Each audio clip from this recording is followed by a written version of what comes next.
저는 72살 박순자입니다. 경기도 수원에 있는 작은 아파트에서 혼자 살고 있어요. 35년간 중학교에서 국어를 가르쳤습니다. 아이들에게 시를 읽어주고 작문을 지도하고 문학의 아름다움을 전하는 일이 제 삶이었죠. 은퇴한 지는 이제 7년째입니다. 월급은 없지만 연금이 나옵니다. 매달 250만 원 정도 들어오는데 혼자 사는 저에게는 충분했어요. 남편은 6년 전에 세상을 떠났습니다. 심장병이었습니다. 어느 날 아침 제 옆에서 차갑게 식어있던 남편을 발견했을 때의 그 충격을 아직도 잊을 수 없습니다. 42년을 함께 살았던 사람이었는데 작별 인사도 없이 떠나버렸어요. 남편이 남긴 것이 있습니다. 서울 외곽에 있는 땅 한 조각이었어요. 40년 전 남편이 5천만 원을 주고 샀던 땅입니다. 당시엔 큰 돈이었죠. 교사 월급으로는 감히 살 수 없는 금액이었지만 남편은 공사 현장에서 일하며 악착같이 모은 돈으로 그 땅을 샀어요. 순자야, 이 땅은 우리 노후를 책임질 거야. 남편은 그렇게 말했습니다. 하지만 남편은 노후를 누리지 못하고 떠났고 저만 남았습니다. 그 땅은 지금도 그대로 있어요. 풀만 무성하게 자라고 있지만 저는 팔 생각이 없었습니다. 남편이 남긴 마지막 흔적이었으니까요. 딸이 하나 있습니다. 이름은 박민지입니다. 올해 42살이에요. 결혼한 지는 18년째입니다. 사위 이름은 강태수입니다. 올해 45살이에요. 회사에 다니다가 몇 년 전에 사업을 시작했어요. 손녀도 있습니다. 은서라는 이름의 17살 여고생이죠. 태수는 처음엔 괜찮은 사위였습니다. 성실해 보였고 저를 잘 대해주는 것 같았어요. 민지도 결혼 후 행복해 보였습니다. 하지만 요즘엔 뭔가 달라진 것 같습니다. 태수는 표정이 어둡고 말수가 줄었어요. 민지도 예전만큼 밝지 않았습니다. 엄마, 요즘 사업이 안 좋대요. 민지가 가끔 그런 말을 했어요. 자세히는 말하지 않았지만 뭔가 어려운 일이 있는 것 같았습니다. 저는 걱정스러웠지만 깊게 묻지 않았어요. 부부 사이의 일에 어머니가 끼어들면 안 좋다고 생각했으니까요. 하지만 손녀 은서는 제게 특별한 존재였습니다. 일주일에 2~3번은 꼭 저를 찾아왔어요. 학교 끝나고 오기도 하고 주말에 오기도 했습니다. 할머니, 오늘 학교에서 재밌는 일 있었어요. 은서는 제게 학교 이야기를 들려주곤 했어요. 친구들과의 이야기, 선생님 이야기, 공부 이야기를 하며 깔깔 웃었습니다. 저는 그 웃음소리가 좋았어요. 손녀의 웃음은 제 외로운 하루를 채워주는 햇살 같았습니다. 할머니, 혼자 계시면 심심하시죠? 은서가 물었습니다. 아니야. 할머니는 괜찮아. 은서가 와주니까 안 심심해. 저는 웃으며 대답했어요. 매일 아침 산책을 했습니다. 아파트 단지를 천천히 걸으며 아침 공기를 마셨어요. 이웃들과 가끔 인사를 나누기도 했습니다. 순자 씨, 오늘도 산책 나오셨네요. 네, 김 여사님. 날씨 좋네요. 짧은 대화였지만 그것만으로도 하루가 시작되는 느낌이었습니다. 점심은 간단하게 먹었어요. 김치찌개나 된장찌개를 끓여서 혼자 먹었습니다. 가끔은 라면을 끓이기도 했어요. 저녁은 민지가 가끔 가져다 줬습니다. 엄마, 이거 제가 만든 거예요. 드세요. 민지가 반찬통을 내밀었어요. 저는 고맙게 받았습니다. 딸이 만든 음식은 맛있었어요. 밤에는 텔레비전을 봤습니다. 드라마를 보거나 뉴스를 봤어요. 가끔은 책을 읽기도 했습니다. 35년간 국어 선생님이었으니 책 읽는 습관은 아직도 남아 있었어요. 이렇게 하루하루가 지나갔습니다. 특별한 일 없이 조용하고 평화로운 날들이었어요. 외롭긴 했지만 그래도 나쁘지 않았습니다. 하지만 그 평화가 깨질 줄은 몰랐습니다. 명절이 다가오고 있었고 그날이 모든 것의 시작이 될 줄은 상상도 못했어요. 추석이었습니다. 딸네 가족이 제 집에 왔습니다. 민지도 왔고 태수도 왔고 은서도 왔어요. 그리고 사돈 어른인 김영애 씨도 함께 왔습니다. 어머님, 추석 잘 보내세요. 태수가 말했습니다. 저는 웃으며 대답했어요. 그래, 너희도. 들어와서 앉아. 차례상을 차렸습니다. 민지가 도와줬어요. 송편도 있었고 전도 있었습니다. 제사를 지내고 나서 다 같이 음식을 먹었습니다. 분위기는 좋았습니다. 은서가 웃으며 이야기했고 민지도 밝았어요. 태수는 말이 별로 없었지만 그래도 괜찮았습니다. 그런데 식사가 끝나갈 무렵이었습니다. 태수가 갑자기 입을 열었어요. 어머님, 제가 요즘 뉴스 보다가 알았는데요. 저는 태수를 바라봤습니다. 서울 외곽에 재개발이 들어간대요. 어머님 땅이 있는 그 근처요. 제 손이 멈췄습니다. 땅 이야기였습니다. 남편이 남긴 제가 절대 팔지 않겠다고 마음먹은 그 땅 말이에요. 식탁에 침묵이 흘렀습니다. 태수의 말이 공기를 무겁게 만들었어요. 민지가 남편을 바라봤고 김영애 씨가 저를 주시했습니다. 재개발이요? 제가 물었습니다. 네, 어머님. 태수가 고개를 끄덕였어요. 그 일대가 신도시로 편입된대요. 지금 팔면 좋은 가격 받으실 거예요. 저는 잠시 말이 없었습니다. 그 땅은 남편이 남긴 것이었어요. 40년 전 5천만 원을 주고 산 땅이었습니다. 남편이 공사판에서 일하며 모은 돈이었습니다. 허리가 휘도록 일했고 여름에는 뙤약볕 아래서 땀을 흘렸으며 겨울에는 얼어붙은 땅을 파냈어요. 순자야, 이 땅은 우리 노후를 책임질 거야. 남편은 그렇게 말했습니다. 하지만 남편은 노후를 누리지 못했어요. 심장병으로 세상을 떠났고 저만 남았습니다. 그 땅은 남편의 마지막 흔적이었습니다. 저는 팔 생각이 없었어요. 고맙지만 괜찮아. 제가 말했습니다. 그 땅은 팔 생각 없단다. 태수의 표정이 굳어졌습니다. 김영애 씨가 끼어들었어요. 어머님, 혼자 계시잖아요. 나중에 몸이 불편해지시면 어쩌시려고요? 요양원 비용도 생각하셔야죠. 저는 김영애 씨를 바라봤습니다. 저는 아직 건강해요. 요양원 갈 생각 없어요. 지금은 그렇겠지만요. 김영애 씨가 말을 이었습니다. 나이 드시면 언제 어떻게 될지 모르잖아요. 미리 준비하시는 게 좋아요. 민지가 저를 바라봤습니다. 엄마, 한번 생각해봐요. 재개발되면 가격이 더 오를 수도 있지만 지금도 충분히 좋은 가격이래요. 저는 딸을 바라봤습니다. 민지도 남편 편이었어요. 뭔가 이상했습니다. 왜 갑자기 이런 이야기를 꺼내는 걸까요? 명절날 가족이 모인 자리에서요. 생각해 볼게. 저는 그렇게 대답했습니다. 더 이상 이야기하고 싶지 않았어요. 네, 어머님. 천천히 생각하세요. 태수가 말했습니다. 하지만 그의 눈빛은 차가웠어요. 식사가 끝나고 설거지를 했습니다. 민지가 도와줬어요. 부엌에서 둘이 있을 때 저는 물었습니다. 민지야, 요즘 무슨 일 있니? 아니야, 엄마. 왜? 민지가 대답했어요. 하지만 시선을 피했습니다. 태수가 사업이 안 좋다며? 응, 좀 어려워.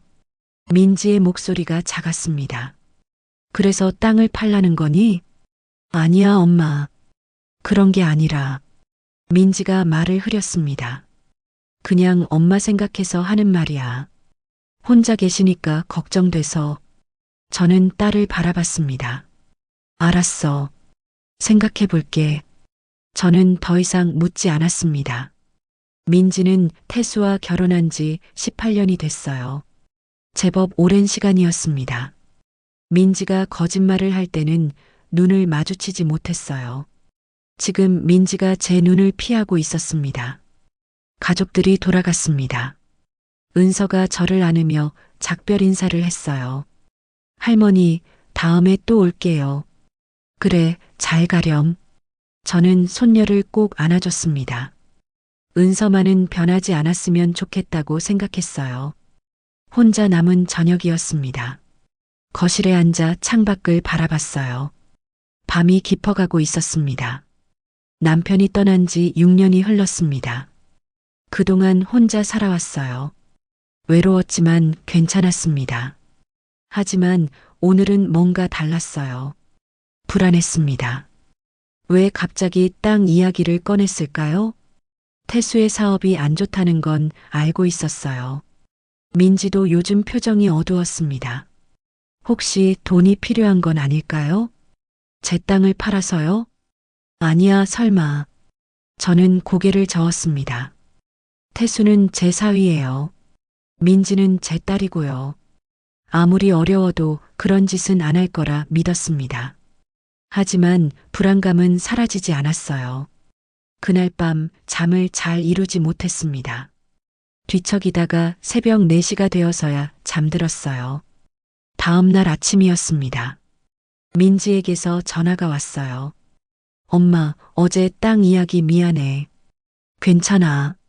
생각 좀 해봐. 우리가 도와줄게. 중개업자도 소개해 줄 수 있어. 알았어. 생각해 볼게. 전화를 끊었습니다. 가슴이 답답했어요. 그 후로 일주일에 한 번씩 태수와 김영애 씨가 찾아왔습니다. 명목은 안부 확인이었지만 대화는 항상 땅 이야기로 흘러갔어요. 어머님, 생각해 보셨어요? 혼자 계시기 힘드시죠? 요양원 좋은 곳 있는데 미리 알아보시는 게 어때요? 압박이 시작되고 있었습니다. 조용하지만 확실한 압박이었어요. 저는 매번 같은 대답을 했습니다. 생각 중이야. 좀 더 시간을 줘. 하지만 시간이 지날수록 그들의 태도는 점점 달라졌습니다. 처음엔 공손했던 말투가 점점 강요하는 투가 됐어요. 어머님, 언제까지 생각하실 거예요?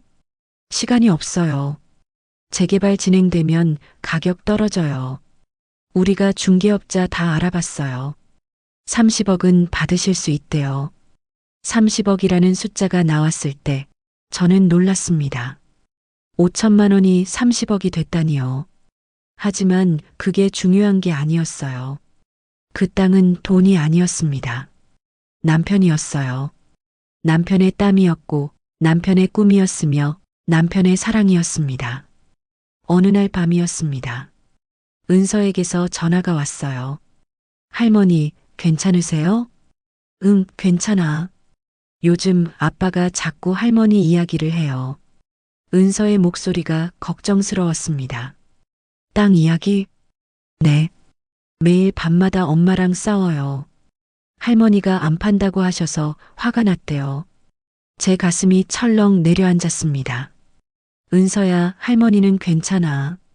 할머니, 팔지 마세요. 은서가 다시 한번 말했어요. 할아버지가 남긴 거잖아요. 할머니 거예요. 고마워, 은서야. 전화를 끊었습니다. 저는 어둠 속에 앉아 있었어요. 뭔가 잘못되고 있다는 느낌이 들었습니다. 그들이 원하는 건 제 안전이 아니었어요. 제 노후가 아니었습니다. 땅이었어요. 30억짜리 땅이었습니다. 그날 밤 저는 결심했습니다. 땅은 절대 팔지 않겠다고. 아무리 압박해도 아무리 설득해도 저는 물러서지 않을 거라고. 남편이 남긴 마지막 흔적을 저는 끝까지 지킬 거예요. 2주가 지났습니다. 태수와 김영애 씨의 방문은 계속됐어요. 일주일에 2번, 때로는 3번씩 왔습니다. 올 때마다 같은 이야기였어요. 어머님, 결정하셨어요? 어머님, 고집 부리시면 안 돼요. 저희가 어머님 생각해서 하는 말이에요. 하지만 저는 물러서지 않았습니다. 고마운데 괜찮아. 그들이 돌아간 후 저는 소파에 앉았어요. 가슴이 답답했습니다. 왜 자꾸 이러는 걸까요? 제 땅인데 왜 팔라고 강요하는 걸까요? 핸드폰이 울렸습니다. 은서였어요. 할머니, 괜찮으세요? 응, 괜찮아. 아빠가 또 갔다 왔죠? 은서의 목소리가 걱정스러웠습니다. 그래, 왔었어. 할머니, 팔지 마세요. 할아버지가 남긴 거잖아요. 알아, 고마워. 전화를 끊었습니다. 은서만은 제 편이었어요. 그날 밤 잠이 오지 않았습니다. 계속 생각했어요. 태수의 얼굴이, 김영희 씨의 목소리가, 민지의 표정이 머릿속에 맴돌았습니다.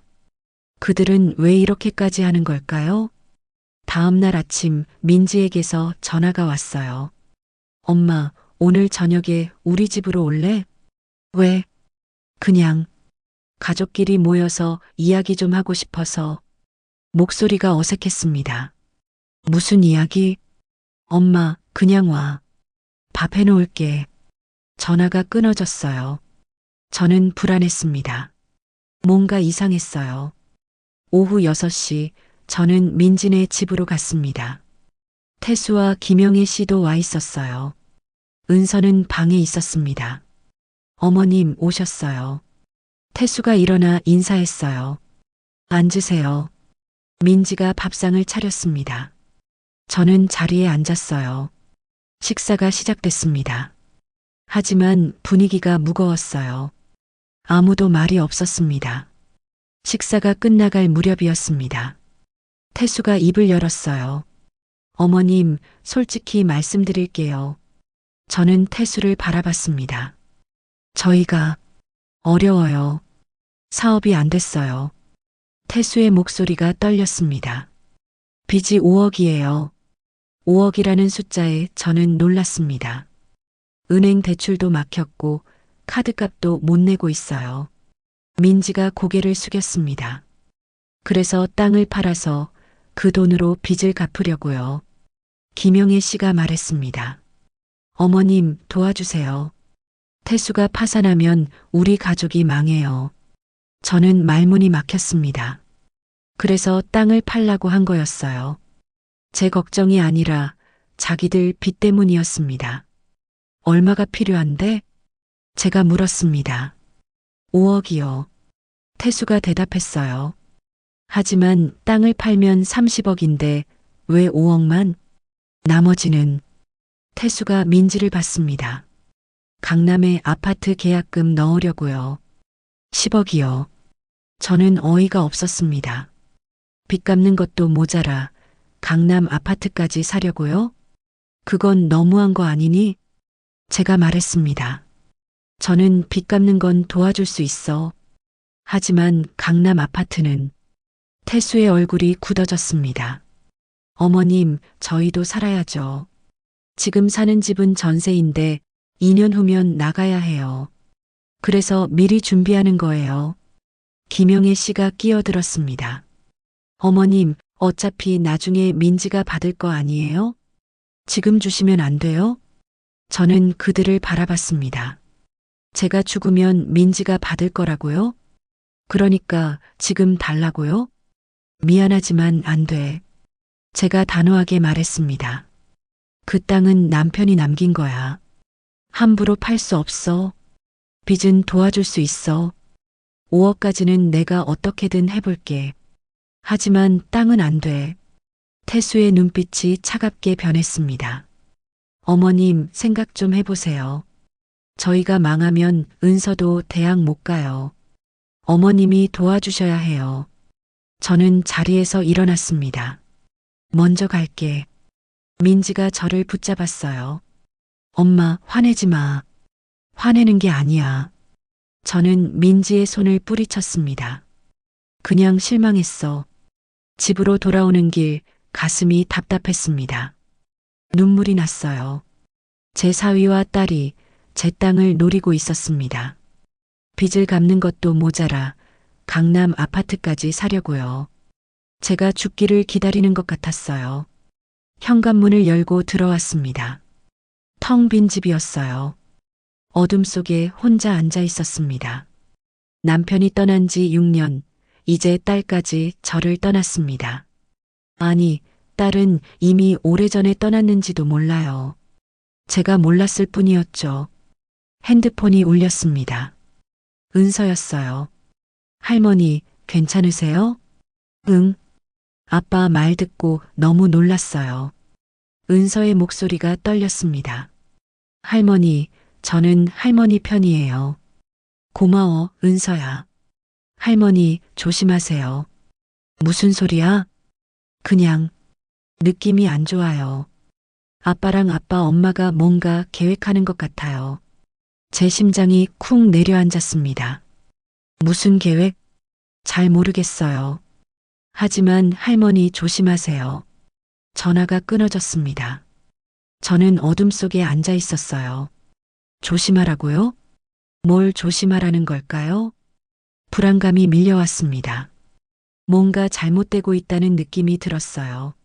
하지만 저는 아직 몰랐습니다. 이게 시작에 불과하다는 것을요. 그 후로 사흘이 지났습니다. 태수에게서는 연락이 없었어요. 민지도 전화하지 않았습니다. 저는 혼자 집에 있었습니다. 텔레비전을 보다가 요리를 하다가 문득 그날 밤이 떠올랐어요. 태수의 차갑던 눈빛이, 민지의 실망한 표정이, 김영애 씨의 날카로운 목소리가요. 어차피 나중에 민지가 받을 거 아니에요? 그 말이 계속 귓가에 맴돌았습니다. 어느 날 오후였습니다. 초인종이 울렸어요. 누구일까 싶어 문을 열었습니다. 김영애 씨였습니다. 혼자였어요. 어머님, 제가 왔어요. 저는 당황했습니다. 들어오세요. 김영애 씨가 거실로 들어왔어요. 손에 과일 바구니를 들고 있었습니다. 이거 드세요. 고마워요. 저는 차를 내왔습니다. 김영애 씨가 차를 마시며 말했어요. 어머님, 지난번에 태수가 실례를 많이 했죠. 아니에요. 사과하러 왔어요. 김영애 씨가 고개를 숙였습니다. 태수가 너무 급했어요. 어머님 마음도 생각 안 하고. 저는 차를 마셨습니다. 김영애 씨의 진심인지 의심스러웠어요. 근데 어머님, 김영애 씨가 말을 이었습니다. 솔직히 말씀드릴게요. 저는 김영애 씨를 바라봤습니다. 태수 빚이 정말 심각해요. 5억인 건 알아요. 아니에요. 김영애 씨가 고개를 저었어요. 실은 7억이에요. 저는 깜짝 놀랐습니다. 7억이요? 네. 김영애 씨의 목소리가 떨렸습니다. 태수가 어머님께는 5억이라고 했지만 실제로는 7억이에요. 사채까지 손댔어요. 사채라는 말에 가슴이 철렁 내려앉았습니다. 사채요? 네. 김영애 씨가 핸드폰을 꺼냈어요. 문자 메시지를 보여줬습니다. 이자만 한 달에 200만 원이에요. 못 갚으면 집까지 날아가요. 저는 문자를 읽었습니다. 독촉 문자였어요. 협박조의 문장들이 가득했습니다. 그래서 김영애 씨가 저를 똑바로 바라봤어요. 어머님, 부탁드려요. 땅을 팔아주세요. 안 그러면 태수가 망해요. 저는 말문이 막혔습니다. 7억이라니, 사채라니, 태수가 왜 사채까지. 사업이 잘못됐어요. 김영애 씨가 한숨을 쉬었습니다. 투자했던 사업이 망했어요. 동업자가 돈 들고 도망갔고 태수 혼자 빚을 떠안았어요. 은행 대출도 막히고 카드도 정지됐어요. 어쩔 수 없이 사채를 썼어요. 저는 고개를 숙였습니다. 7억이라는 빚이 제 사위를 짓누르고 있었어요. 하지만 땅을 팔 수는 없었습니다. 저는 땅을 팔 수 없어요. 제가 말했습니다. 하지만 돈은 도와줄 수 있어요. 제 통장에 1억 5천만 원이 있어요. 그걸 먼저 쓰세요. 김영애 씨의 얼굴이 굳어졌습니다. 1억 5천만 원으로는 안 돼요. 7억이 필요해요. 땅을 팔면 30억인데 왜 안 파세요? 목소리가 날카로워졌어요. 그 땅 붙들고 뭐 하시게요? 어차피 나중에 민지가 받을 건데 지금 주시면 안 돼요? 또 그 말이었습니다. 어차피 나중에 민지가 받을 거라고. 땅은 남편이 남긴 거예요. 제가 말했습니다. 함부로 팔 수 없어요. 남편이 남긴 거면 딸한테 줘야죠. 김영애 씨가 목소리를 높였어요. 민지가 외동딸이잖아요. 땅이 누구 거예요? 딸 거죠. 저는 놀랐습니다. 김영애 씨가 이렇게까지 말할 줄은 몰랐어요. 땅은 제 명의예요. 제가 단호하게 말했습니다. 남편이 제 명의로 해놨어요. 그러니까 제 땅이에요. 딸한테 줄지 말지는 제가 결정해요. 김영애 씨의 얼굴이 붉어졌습니다. 어머님, 그렇게 나오시면. 김영애 씨가 일어섰어요. 어머님, 혼자 사시잖아요. 나이도 드셨고, 솔직히 혼자 살기 힘드시죠? 저는 김영애 씨를 올려다봤습니다. 무슨 소리예요? 요양원 생각해 보셨어요? 김영애 씨가 말했습니다. 요양원에 가시면 편하세요. 밥도 해주고, 빨래도 해주고, 간호사도 있고, 땅 팔면 돈도 충분하고, 요양원 비용도 나오고, 일석이조예요. 저는 어이가 없었습니다. 요양원에 가라고요? 저는 아직 건강해요. 제가 말했습니다. 요양원 갈 필요 없어요. 근데 언제 다치실지 몰라요. 김영애 씨가 말했어요. 어머님 나이가 이제 72살이에요. 넘어지시기만 해도 큰일 나요. 미리 준비하시는 게 좋아요. 저는 김영애 씨를 똑바로 바라봤습니다. 저는 요양원 안 가요. 그리고 땅도 안 팔아요. 김영애 씨의 눈빛이 차갑게 변했습니다. 어머님, 후회하실 거예요. 뭐라고요? 아무것도 아니에요. 김영애 씨가 가방을 들었어요. 생각 좀 해보세요. 저희도 더 이상 기다릴 수 없어요. 다음 주까지 답 주세요. 김영애 씨가 나갔습니다. 문이 쾅 닫혔어요. 저는 소파에 주저앉았습니다. 가슴이 답답했어요. 요양원이라니. 저보고 요양원에 가라고요? 핸드폰이 울렸습니다. 은서였어요. 할머니, 아빠 엄마 갔다 왔죠? 어떻게 알았어? 아빠한테 들었어요. 은서의 목소리가 떨렸습니다. 할머니, 뭐라고 했어요? 요양원 가래. 네. 은서가 소리쳤어요. 할머니는 아직 건강하신데. 그러게. 할머니, 절대 가지 마세요. 안 가. 그리고 땅도 팔지 마세요. 안 팔아. 은서가 한숨을 쉬었습니다. 할머니, 조심하세요. 아빠 엄마가 무슨 짓 할지 몰라요. 무슨 짓? 잘 모르겠어요. 하지만 느낌이 안 좋아요. 전화가 끊어졌습니다. 저는 창밖을 바라봤어요. 해가 지고 있었습니다. 요양원. 그 말이 머릿속에 맴돌았어요. 왜 자꾸 요양원 이야기를 하는 걸까요? 저는 아직 건강한데, 혼자서도 잘 살 수 있는데, 불안감이 밀려왔습니다. 뭔가 잘못되고 있다는 느낌이 들었어요. 그날 밤 잠이 오지 않았습니다. 계속 생각했어요. 김영애 씨의 차갑던 눈빛이 후회하실 거예요 라던 말이 머릿속에서 떠나지 않았습니다. 창문 밖에서 바람 소리가 들렸어요. 쓸쓸한 소리였습니다. 남편이 살아 있었다면 이런 일은 없었을 거예요. 남편이 있었다면 아무도 저를 함부로 대하지 못했을 텐데 눈물이 났습니다. 혼자라는 게 이렇게 외롭고 무서운 거였어요. 새벽 2시 저는 아직도 잠들지 못했습니다. 어둠 속에 누워 천장을 바라봤어요. 내일은 어떤 일이 벌어질까요? 다음 주까지 답을 달라고 했는데 그때까지 무슨 일이 생길까요? 불안감이 점점 커져갔습니다. 하지만 저는 결심했어요. 땅은 절대 팔지 않겠다고, 요양원도 절대 가지 않겠다고, 이 집에서 남편과 함께 살았던 이 집에서 저는 끝까지 버틸 거예요. 혼자서라도. 일주일이 지났습니다. 김영애 씨가 말했던 그 기한이었어요. 하지만 저는 답을 주지 않았습니다. 태수에게서도 민지에게서도 김영애 씨에게서도 연락이 없었어요. 너무 조용했습니다. 이상할 정도로 조용했어요. 오히려 그게 더 불안했습니다. 어느 날 오후였습니다. 은서에게서 전화가 왔어요. 할머니, 지금 통화 가능하세요? 목소리가 급했습니다. 응, 왜? 할머니, 큰일 났어요. 저는 가슴이 철렁 내려앉았습니다. 무슨 일이야?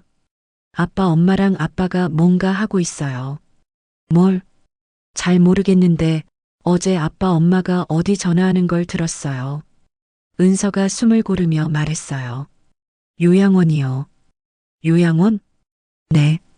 할머니를 요양원에 보낼 상담을 하고 있었어요. 저는 말문이 막혔습니다.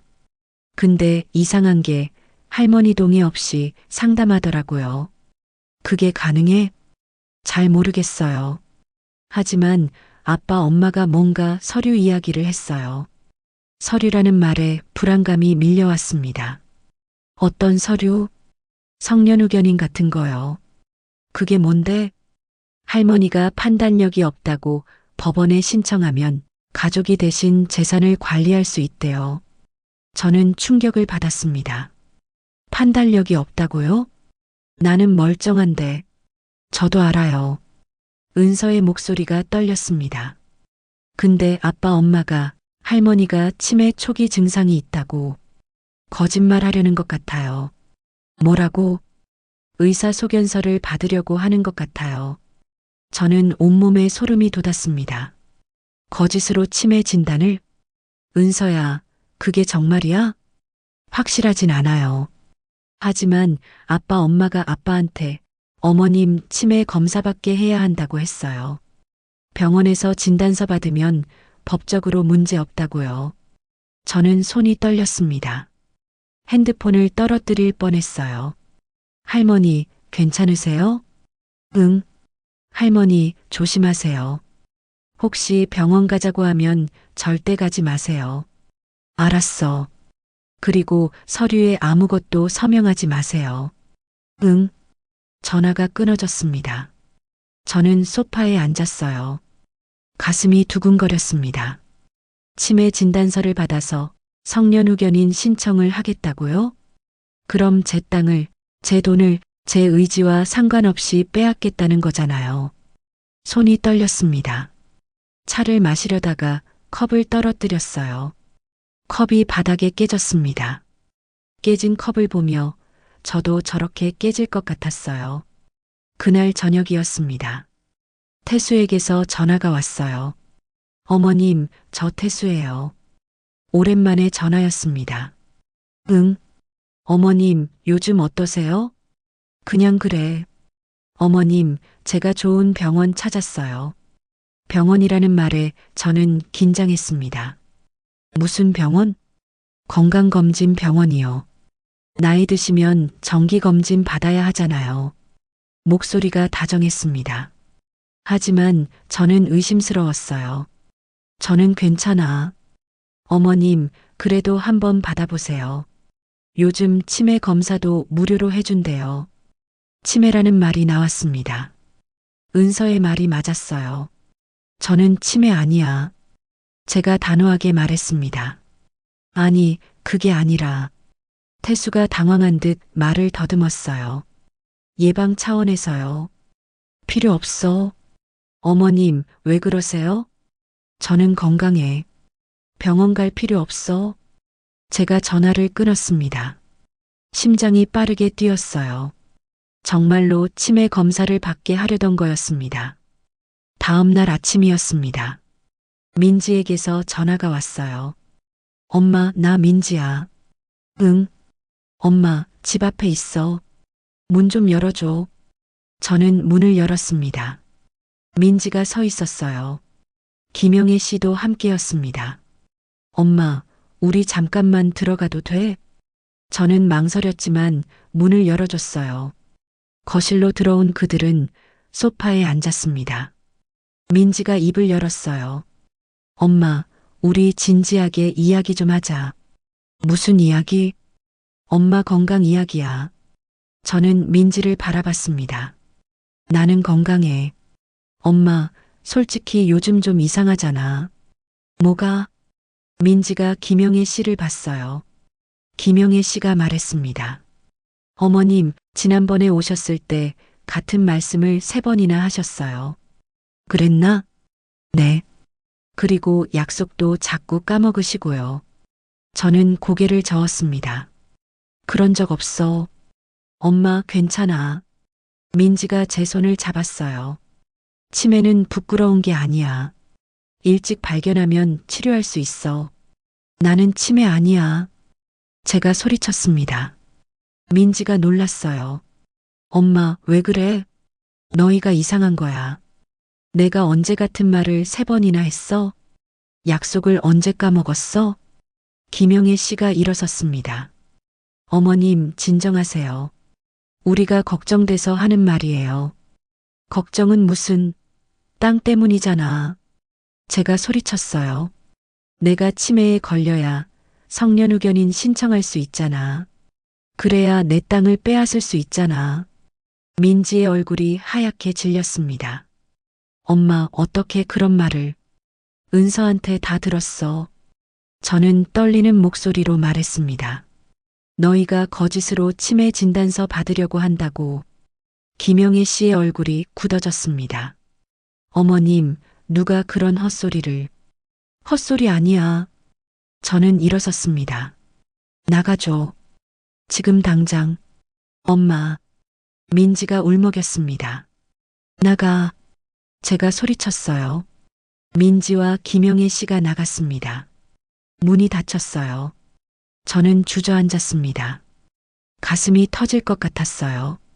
제 딸이 저를 치매 환자로 만들려고 했습니다. 제 사위가 제 재산을 빼앗으려고 했어요. 눈물이 쏟아졌습니다. 이게 가족이에요? 이게 제가 평생 사랑했던 딸이에요? 핸드폰이 울렸습니다. 은서였어요. 할머니, 괜찮으세요? 엄마가 가려고 한다고 들었어요. 할머니 괜찮아. 할머니, 이제 변호사 만나셔야 해요. 변호사? 네. 혼자서는 안 돼요. 도움받으셔야 해요. 저는 고개를 끄덕였습니다. 은서 말이 맞았어요. 이제는 싸워야 할 때였습니다. 다음 날 아침이었습니다. 저는 인터넷을 검색했어요. 노인 재산 보호, 성년후견인 거부, 변호사 상담. 여러 단어를 입력했습니다. 35년간 국어 선생님이었지만 법률은 어려웠어요. 하지만 포기할 수 없었습니다. 은서가 추천해준 법률사무소 전화번호가 있었어요. 노인 인권 전문이라고 적혀 있었습니다. 저는 전화를 걸었습니다. 여보세요, 법률사무소입니다. 저 상담 좀 받고 싶은데요. 네, 어떤 상담이신가요? 성년후견인 관련해서요. 아, 네. 내일 오전 10시에 오실 수 있으세요? 네, 갈 수 있어요. 전화를 끊었습니다. 손이 떨렸어요. 변호사를 만나다니. 제 인생에서 변호사를 만날 일이 있을 줄은 몰랐습니다. 다음 날 오전 저는 법률사무소로 갔습니다. 깔끔한 건물이었어요. 엘리베이터를 타고 5층으로 올라갔습니다. 박순자 씨 맞으세요? 젊은 여성이 저를 맞이했습니다. 네. 저는 변호사 이지연입니다. 이쪽으로 오세요. 상담실로 들어갔습니다. 이지연 변호사가 앉으며 물었어요. 어떤 일로 오셨어요? 저는 천천히 말했습니다. 사위와 딸이 땅을 팔라고 압박하는 것, 치매 진단을 받게 하려는 것, 성년후견인 신청을 하려는 것. 모두 말했어요. 이지연 변호사가 고개를 끄덕였습니다. 이런 사례가 요즘 많아요. 그래요? 네. 자녀들이 부모님 재산을 노리는 경우가 많습니다. 어떻게 해야 해요? 먼저 증거를 모으셔야 해요. 이지연 변호사가 메모지를 꺼냈습니다. 전화 통화는 녹음하세요. 대화도 녹음하세요. 문자 메시지는 캡처해서 저장하세요. 녹음이요? 네. 그들이 땅을 팔라고 압박하는 증거가 필요해요. 치매 진단을 받게 하려는 증거도요. 저는 고개를 끄덕였습니다. 그리고 치매 검사는 절대 받지 마세요. 네. 만약 그들이 성년후견인 신청을 하면 법원에서 감정을 받게 돼요. 그때 제가 동행할게요. 고마워요. 박순자 씨, 걱정 마세요. 이지연 변호사가 제 손을 잡았습니다. 제가 도와드릴게요. 당신은 혼자가 아니에요. 그 말에 눈물이 났습니다. 혼자가 아니라니. 얼마 만에 듣는 말인가요? 법률사무소를 나왔습니다. 가슴이 한결 가벼웠어요. 이제 저는 싸울 준비가 됐습니다. 집으로 돌아와서 저는 핸드폰 설정을 확인했어요. 통화 녹음 기능을 켰습니다. 은서가 전화로 알려준 대로 녹음 앱도 설치했어요. 이제부터는 모든 대화를 녹음할 겁니다. 모든 증거를 모을 거예요. 저녁 무렵이었습니다. 태수에게서 전화가 왔어요. 녹음 버튼을 눌렀습니다. 여보세요. 어머님, 저 태수예요. 응. 어머님, 어제 일은 민지가 너무 걱정돼서 그런 거예요. 괜찮아. 어머님, 우리 한 번 더 만나서 이야기할 수 없을까요? 무슨 이야기? 땅 이야기요. 어머님도 저희도 다 행복할 수 있는 방법이 있을 것 같아서요. 저는 잠시 생각했습니다. 만나야 할까요? 좋아. 만나자. 정말요? 감사합니다, 어머님. 언제?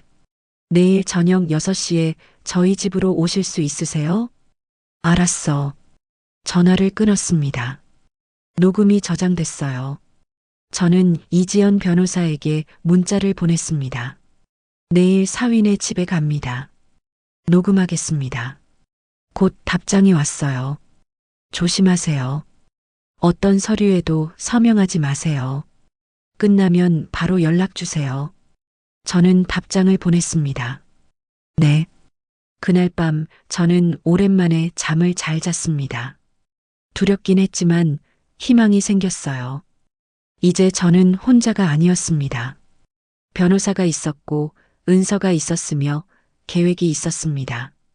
다음 날 저녁 저는 민진의 집으로 갔습니다. 핸드폰 녹음 기능을 켰어요. 가방 속에는 녹음기도 하나 더 넣었습니다. 초인종을 눌렀습니다. 문이 열렸어요. 태수가 나왔습니다. 어머님 오셨어요. 들어오세요. 거실에는 민지와 김영애 씨가 앉아 있었어요. 은서는 보이지 않았습니다. 아마 방에 있는 것 같았어요. 앉으세요, 어머님. 저는 소파에 앉았습니다. 태수가 입을 열었어요. 어머님, 지난번에 저희가 너무 심했어요. 사과드립니다. 괜찮아. 어머님, 우리 다시 이야기해보면 안 될까요? 무슨 이야기? 김영애 씨가 끼어들었습니다. 어머님, 땅을 팔면 30억이에요. 그 중에 10억은 어머님이 쓰시면 돼요. 나머지는 저희가 빚도 갚고 집도 사고 은서 대학 등록금도 내야죠. 10억이면 어머님 평생 쓰시기에 충분해요. 민지가 말했습니다. 엄마, 우리 이렇게 하면 다 행복하잖아. 엄마도 돈 있고 우리도 빚 갚고. 저는 그들을 바라봤습니다. 10억을 준다고요? 30억짜리 땅을 팔아서 저한테 10억만 준다고요? 안 돼. 제가 말했습니다. 땅은 제 거예요. 제 명의예요. 제가 팔지 않으면 끝이에요. 태수의 얼굴이 굳어졌습니다. 어머님, 그렇게 나오시면 어쩔 수 없어요. 뭐? 저희도 살 길을 찾아야죠. 김영애 씨가 서류를 꺼냈습니다. 이게 뭐예요? 성년후견인 신청서예요. 제 심장이 멎는 것 같았습니다. 어머님, 여기 서명만 하시면 돼요. 그럼 저희가 어머님 재산을 관리해 드릴게요. 거부해. 어머님 거부하시면 법원에 신청할 거예요. 신청해봐. 제가 일어섰습니다. 나는 멀쩡해. 치매도 아니고 판단력도 있어. 법원에서 증명해 줄 거야. 민지가 울먹였습니다. 엄마, 왜 이래? 내가 왜 이러냐고? 저는 딸을 똑바로 바라봤습니다. 너희가 이상한 거야. 나를 치매 환자로 만들려고 하고 내 땅을 빼앗으려고 하잖아. 엄마, 나는 절대 안 팔아. 절대로. 저는 가방을 들었습니다. 그리고 너희가 하는 말 다 녹음했어. 태수의 얼굴이 하얗게 질렸습니다. 뭐라고요? 변호사도 있어. 너희가 성년후견인 신청하면 법정에서 보자. 저는 문을 열고 나왔습니다. 계단을 내려가는데 다리가 후들거렸어요. 하지만 뒤돌아보지 않았습니다. 집으로 돌아왔습니다. 저는 소파에 앉아 녹음 파일을 확인했어요. 잘 녹음됐습니다. 이지연 변호사에게 파일을 보냈습니다. 곧 전화가 왔어요. 박순자 씨 잘하셨어요. 이 녹음으로 충분해요. 정말요? 네. 이제 그들이 신청하면 우리가 대응하면 돼요. 고마워요. 전화를 끊었습니다. 저는 창밖을 바라봤어요. 밤이 깊어가고 있었습니다. 싸움이 시작됐습니다. 하지만 저는 두렵지 않았어요. 이제 저는 준비됐습니다. 일주일 후 등기우편이 도착했습니다. 법원에서 온 서류였어요. 손이 떨렸습니다. 봉투를 뜯었어요. 성년후견인 심판 청구 사건, 출석 통지서. 태수와 김영애 씨가 정말로 신청한 거였습니다. 저를 판단력 없는 사람으로 만들려고, 제 재산을 빼앗으려고. 저는 즉시 이지연 변호사에게 전화했습니다. 서류 받았어요. 네, 예상했어요. 걱정 마세요. 제가 답변서 준비할게요. 제가 뭘 해야 해요? 병원에 가셔야 해요. 정신과에서 진단을 받으셔야 합니다. 정신과요? 네. 치매가 아니라는 증거가 필요해요. 인지 기능 검사, 기억력 검사를 받으셔야 합니다. 알겠어요. 이틀 후 저는 병원에 갔습니다. 이지연 변호사가 추천해준 정신과였어요. 의사 선생님이 여러 가지 질문을 했습니다. 오늘이 몇 월 며칠이죠? 10월 15일이요. 대통령 이름은? 대답했습니다. 100에서 7씩 빼보세요.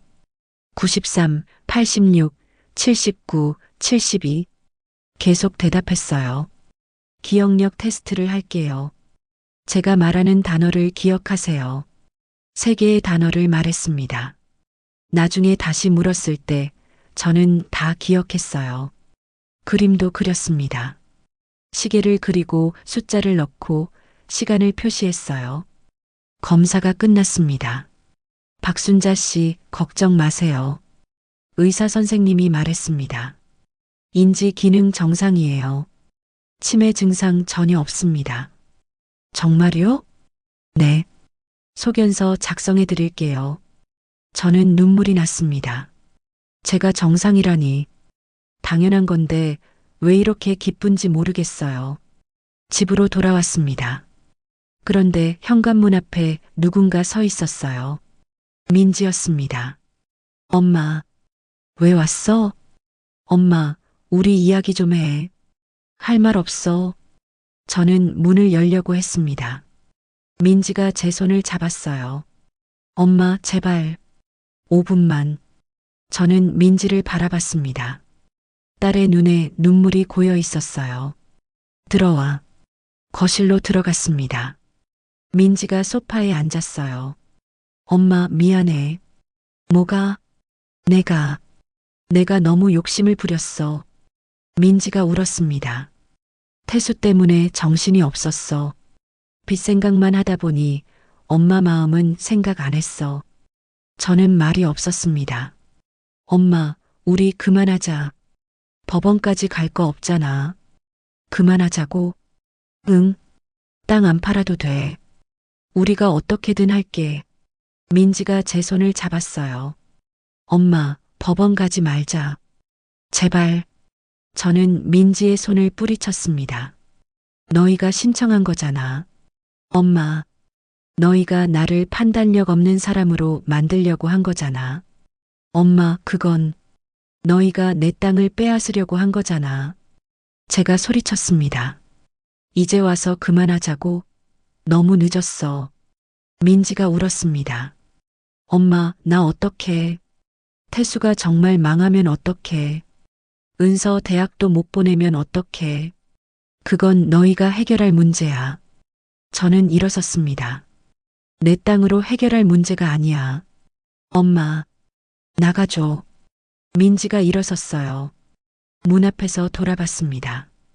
엄마, 마지막으로 한 번만 더 생각해줘. 제발. 생각 끝났어. 민지가 나갔습니다. 문이 닫혔어요. 저는 주저앉았습니다. 가슴이 아팠어요. 제 딸을 내쫓았습니다. 하지만 어쩔 수 없었어요. 물러서면 모든 걸 잃을 테니까. 핸드폰이 울렸습니다. 이지연 변호사였어요. 박순자 씨 상대방 측에서 증거 자료를 제출했어요. 무슨 증거요? 당신이 같은 말을 반복했다는 증인 진술서, 약속을 잊어버렸다는 내용이에요. 거짓말이에요. 저도 알아요. 우리도 반박 자료를 준비했어요. 의료 기록, 정신과 소견서, 그리고 녹음 파일이요. 그럼 이길 수 있어요? 네. 하지만 방심하면 안 돼요. 법정에서 제대로 대응해야 합니다. 알겠어요. 전화를 끊었습니다. 저는 창밖을 바라봤어요. 비가 내리고 있었습니다. 법정에 서야 한다니. 72살에 제 딸과 사위를 상대로 법정에 서야 한다니. 이게 제 인생이에요? 하지만 저는 물러서지 않을 겁니다. 제 존엄을, 제 땅을, 제 삶을 지킬 거예요. 아무도 저를 함부로 대하지 못하게 할 겁니다. 비가 계속 내렸습니다. 저는 남편 사진을 꺼냈어요. 여보, 내가 잘하고 있는 거 맞죠? 남편은 웃고 있었습니다. 40년 전 땅을 샀을 때의 그 미소였어요. 여보, 나 혼자서도 할 수 있어. 우리 땅 지킬 수 있어. 사진을 가슴에 안았습니다. 눈물이 흘렀어요. 하지만 이건 슬픔의 눈물이 아니었습니다. 결심의 눈물이었어요. 저는 끝까지 싸울 겁니다. 법정에서, 세상에서, 제 가족 앞에서. 저는 72살입니다. 늙었지만 약하지 않습니다. 혼자지만 굴복하지 않을 거예요. 다음 주 법정에서 봅시다. 법정에 가는 날이었습니다. 저는 검은색 정장을 입었어요. 거울을 봤습니다. 72살 할머니가 서 있었어요. 주름진 얼굴, 백발, 떨리는 손. 하지만 눈빛만은 단단했습니다.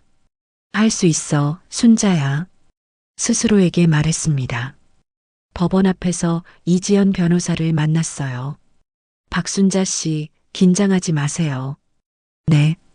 제가 다 준비했어요. 진실은 우리 편이에요. 법정으로 들어갔습니다. 높은 천장, 판사석, 방청석. 숨이 막혔어요. 태수와 민지가 앞쪽에 앉아 있었습니다. 김영애 씨도 있었어요. 그들의 변호사도 앉아 있었습니다. 저는 이지연 변호사 옆에 앉았어요. 손이 떨렸습니다. 이지연 변호사가 제 손을 잡았어요. 괜찮아요. 제가 있어요. 기립. 판사가 들어왔습니다. 중년의 남성이었어요. 착석하세요. 재판이 시작됐습니다. 판사가 서류를 보며 말했습니다. 성년후견인 심판 청구 사건입니다. 청구인은 강태수 씨, 피청구인은 박순자 씨입니다. 청구인 측 변호사 주장하세요. 태수 측 변호사가 일어섰어요. 판사님, 피청구인 박순자 씨는 72살 고령입니다. 최근 들어 같은 말을 반복하고 약속을 잊어버리는 등 치매 초기 증상을 보이고 있습니다. 혼자 살고 계시며 재산 관리 능력이 현저히 떨어졌습니다. 따라서 딸인 박민지 씨를 후견인으로 지정하여 재산을 안전하게 관리할 필요가 있습니다. 제 가슴이 쿵 내려앉았습니다. 치매 초기 증상이라고요? 재산 관리 능력이 없다고요? 판사가 저를 바라봤습니다. 피청구인 측 반박하세요. 이지연 변호사가 일어섰어요. 판사님, 피청구인 박순자 씨는 건강합니다. 치매가 아닙니다. 제출한 의료 기록을 보시면 알 수 있습니다. 정신과 전문의의 진단 결과 인지 기능 정상, 기억력 정상, 판단력 정상입니다. 오히려 청구인 측이 거짓 주장을 하고 있습니다. 태수 측 변호사가 반박했어요. 증인이 있습니다. 청구인 강태수 씨와 김영애 씨가 직접 목격했습니다. 판사가 고개를 끄덕였습니다. 증인 신문을 하겠습니다. 강태수 씨, 앞으로 나오세요. 태수가 증인석에 섰습니다. 선서하세요. 태수가 선서를 했어요. 증인은 피청구인이 같은 말을 반복했다고 주장했습니다. 구체적으로 설명하세요. 네. 어머님이 한 달 전쯤 같은 이야기를 3번 하셨습니다. 남편 이야기였어요. 거짓말이었습니다. 저는 그런 적 없었어요. 이지연 변호사가 일어났습니다. 이에 있습니다. 증거가 없는 주장입니다. 기각합니다. 계속하세요. 태수가 말을 이었습니다. 그리고 약속도 잊어버리셨어요. 제가 병원 가자고 했는데 다음 날 까먹으셨어요. 증인 신문 끝났습니다. 이지연 변호사가 일어났습니다. 판사님, 반대 신문하겠습니다. 하세요. 증인, 당신은 어머님께 땅을 팔라고 압박하지 않았습니까? 태수가 당황했어요. 그건, 예, 아니오로 대답하세요. 예. 왜 땅을 팔라고 했습니까? 빚이 있어서. 얼마입니까? 7억입니다. 방청석이 웅성거렸습니다. 그 빚을 갚기 위해 어머님 땅을 팔려고 했습니까? 네, 하지만. 그리고 어머님이 거절하자 성년후견인 신청을 한 겁니까? 아니, 그게 아니라. 판사님, 제출한 녹음 파일을 들어보시겠습니까? 판사가 고개를 끄덕였습니다. 녹음이 재생됐습니다. 태수의 목소리가 법정에 울려 퍼졌어요. 어차피 나중에 민지가 받을 거 아니에요? 지금 주시면 안 돼요? 김영애 씨의 목소리도 들렸습니다. 땅을 팔면 30억인데 왜 안 파세요? 어머님, 그렇게 나오시면 어쩔 수 없어요. 성년후견인 신청할 거예요. 방청석이 술렁거렸습니다. 태수의 얼굴이 하얗게 질렸어요. 민지가 고개를 숙였습니다. 판사가 녹음을 멈췄습니다. 증인, 이게 당신 목소리 맞습니까? 네. 어머님 재산을 노리고 성년후견인 신청을 한 겁니까? 아니, 저는. 대답하세요. 죄송합니다. 태수가 고개를 숙였어요. 증인 신문 끝났습니다. 이지연 변호사가 다시 말했습니다. 판사님, 추가 증인이 있습니다. 누굽니까? 손녀 은서입니다. 문이 열렸습니다. 은서가 들어왔어요. 제 눈에 눈물이 고였습니다. 은서가 증인석에 섰습니다. 선서하세요. 은서가 떨리는 목소리로 선서했어요. 증인, 할머니가 치매 증상을 보였습니까? 아니요. 구체적으로 말해보세요. 할머니는 멀쩡하세요. 제가 일주일에 3번씩 할머니 댁에 가는데 치매 증상 본 적 없어요. 오히려 제 이야기를 다 기억하시고 학교 일도 다 물어보세요. 그럼 왜 아버지가 이런 신청을 했다고 생각합니까? 돈 때문이에요. 은서의 목소리가 떨렸습니다. 아빠가 빚이 많아요. 할머니 땅을 팔아서 갚고 싶어 했어요. 할머니가 거절하자 거짓으로 치매라고 하려고 했어요. 저는 아빠 엄마가 병원에서 거짓 진단서 받으려고 한다고 전화하는 걸 들었어요. 방청석이 또 술렁거렸습니다. 민지가 울고 있었어요. 증인 신문 끝났습니다. 판사가 서류를 정리했습니다. 잠시 휴정하겠습니다. 30분 후 재판이 재개됐습니다. 판사가 말했습니다. 주문합니다. 이 사건 청구를 기각합니다. 피청구인 박순자 씨는 정상적인 판단 능력을 가지고 있으며 성년 후견인이 필요하지 않다고 판단합니다.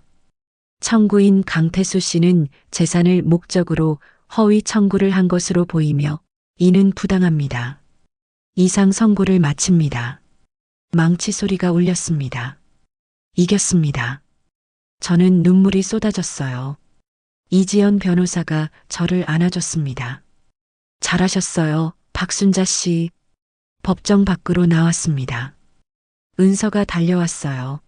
할머니, 저는 은서를 꼭 안았습니다. 고마워, 은서야. 정말 고마워. 태수와 민지가 멀리서 서 있었어요. 저는 그들을 바라봤습니다. 민지가 울고 있었어요. 하지만 저는 다가가지 않았습니다. 이미 끝난 일이었어요. 저는 은서 손을 잡고 법원을 나왔습니다. 햇살이 따뜻했어요. 제가 이겼습니다. 제 존엄을 지켰어요. 법정에서 나온 지 일주일이 지났습니다. 저는 혼자 집에 있었어요. 조용했습니다. 태수에게서도 민지에게서도 연락이 없었어요. 김영애 씨도 찾아오지 않았습니다. 저는 매일 아침 산책을 했어요. 이웃들이 물었습니다. 순자 씨, 요즘 어떠세요? 괜찮아요. 딸은 잘 있어요? 잘 있겠죠. 거짓말이었습니다. 민지가 어떻게 지내는지 몰랐어요. 하지만 물어볼 수도 없었습니다. 법정에서 만난 게 마지막이었으니까요. 어느 날 오후였습니다. 이지연 변호사에게서 전화가 왔어요. 박순자 씨 상대방 측에서 항소 포기했어요. 정말요? 네. 완전히 끝났어요. 축하드립니다. 고마워요. 전화를 끊었습니다. 끝났어요. 정말 끝났습니다. 저는 이겼고 땅은 제 것이며 아무도 저를 함부로 대할 수 없게 됐어요. 하지만 기쁘지 않았습니다. 텅 빈 느낌만 들었어요. 은서만은 일주일에 2번씩 찾아왔습니다. 할머니, 오늘 학교에서 시험 봤어요. 그래, 잘 봤어? 응. 은서가 웃었습니다. 할머니 덕분이에요. 할머니가 강하게 싸우는 거 보고 저도 힘냈어요. 고마워, 은서야. 할머니, 엄마는 어떠세요? 은서가 조심스럽게 물었어요. 모르겠어. 엄마가 많이 힘들어 하세요. 저는 말이 없었습니다.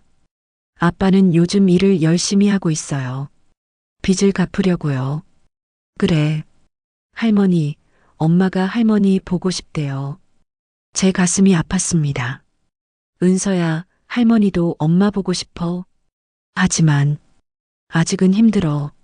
알아요. 은서가 제 손을 잡았어요. 천천히 하세요, 할머니. 그날 밤 저는 남편 사진을 꺼냈습니다. 여보, 제가 이겼어요. 땅 지켰어요. 사진 속 남편은 웃고 있었어요. 근데 왜 이렇게 허전한지 모르겠어요. 눈물이 났습니다. 민지가 보고 싶어요. 제 딸이 보고 싶어요. 하지만 용서할 수는 없었어요. 제게 했던 짓들을 법정까지 끌고 간 것을, 저를 치매 환자로 만들려 했던 것을 어떻게 잊을 수 있을까요? 며칠 후였습니다. 제 앞으로 편지가 왔어요. 민지였습니다. 손이 떨렸어요. 편지를 열었습니다. 엄마, 나 민지야. 편지 쓰는 게 이렇게 어려운지 몰랐어. 엄마, 정말 미안해. 나는 엄마한테 용서받을 자격이 없어. 법정에서 엄마 혼자 서 계신 거 보고 내가 무슨 짓을 한 건지 깨달았어. 태수 때문에, 돈 때문에 내가 정신이 없었어. 하지만 그게 변명이 될 수는 없지. 엄마, 나는 엄마를 사랑해. 평생 사랑했고 앞으로도 사랑할 거야. 언젠가 엄마가 나를 용서해 줄 수 있을까? 기다릴게. 100년이 걸려도 기다릴게. 사랑해, 엄마. 민지가.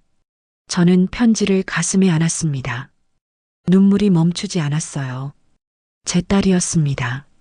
잘못했지만 여전히 제 딸이었어요. 하지만 아직은 답장할 수 없었습니다. 시간이 필요했어요. 일주일 후 저는 그 땅에 갔습니다. 40년 만에 처음 가보는 거였어요. 서울 외곽 재개발 지역. 풀이 무성하게 자라 있었습니다. 저는 땅에 서서 주위를 둘러봤어요. 남편이 이 땅을 샀을 때가 떠올랐습니다. 순자야, 여기 좋지? 우리 노후를 여기서 보내자. 작은 집 짓고 텃밭도 가꾸고 남편의 꿈이었어요. 하지만 그 꿈은 이루어지지 못했습니다. 저는 땅을 만졌어요. 흙이 손에 묻었습니다. 여보, 제가 이 땅을 지켰어요. 당신 꿈을 지켰어요. 바람이 불었습니다. 남편이 대답하는 것 같았어요. 저는 결심했습니다. 이 땅을 팔지는 않을 거예요. 하지만 제가 쓰지도 않을 겁니다. 다른 곳에 쓸 거예요. 의미 있는 곳에요. 집으로 돌아와서 저는 인터넷을 검색했습니다. 노인복지, 무료급식소, 기부, 여러 단어를 입력했어요. 한 복지관이 눈에 들어왔습니다. 노원구 노인복지관, 무료급식소 건립기금 모금 중. 저는 복지관에 전화했습니다. 여보세요, 노원구 노인복지관입니다. 저 땅을 기부하고 싶은데요. 네, 땅이요? 네, 급식소 지으시라고요. 며칠 후 복지관 관장님이 찾아왔습니다. 서류를 가져왔어요. 박순자님, 정말 기부하시는 겁니까? 네. 이 땅이 30억 상당인데요. 알아요. 혹시 가족들은 알고 계세요? 제 땅이에요. 제 마음대로 할 수 있어요. 저는 서류에 서명했습니다. 관장님이 제 손을 잡았어요. 감사합니다. 정말 감사합니다. 이 땅으로 많은 어르신들이 따뜻한 밥을 드실 수 있을 거예요. 고마워요. 좋은 곳에 써주세요. 관장님이 돌아갔습니다. 저는 창밖을 바라봤어요. 해가 지고 있었습니다. 땅을 기부했어요. 남편이 평생 일궈 모은 땅을 어려운 어르신들을 위해 썼습니다. 이게 맞는 것 같았어요. 남편도 기뻐할 것 같았습니다. 핸드폰이 울렸습니다. 은서였어요. 할머니, 오늘 급식소 공사 시작한대요. 그래. 네. 뉴스에도 나왔어요. 익명의 기부자가 30억 상당의 땅 기부 이렇게요. 그래. 할머니, 정말 대단하세요. 아니야. 할머니는 그냥 좋은 곳에 쓰고 싶었을 뿐이야. 전화를 끊었습니다. 저는 남편 사진을 봤어요. 여보, 이렇게 했어요. 잘한 거죠? 남편은 여전히 웃고 있었습니다. 석 달이 지났습니다. 겨울이 왔어요. 저는 여전히 혼자 살고 있었습니다. 매일 아침 산책을 하고 혼자 밥을 먹고 혼자 잠들었어요. 은서는 일주일에 2번씩 찾아왔습니다. 할머니, 엄마가 또 편지 보냈어요. 그래. 민지의 편지는 계속 왔어요. 한 달에 2~3번씩 읽었지만 답장은 하지 않았습니다. 아직 마음이 준비되지 않았어요. 어느 날 오후 민지에게서 전화가 왔습니다. 처음 받았어요. 엄마. 응. 엄마 나야. 민지. 알아. 침묵이 흘렀습니다. 엄마, 보고 싶어. 민지의 목소리가 떨렸어요. 나도. 정말? 응. 엄마, 그럼. 만날 수 있을까? 저는 잠시 생각했습니다. 다음 주 목요일 3시 집 앞 공원으로 와. 알았어, 엄마. 고마워. 전화가 끊어졌습니다. 저는 창밖을 바라봤어요.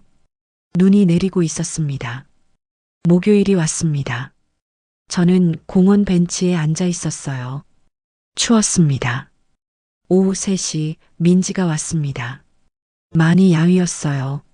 엄마, 앉아. 민지가 옆에 앉았습니다. 한참 동안 아무 말도 하지 않았어요.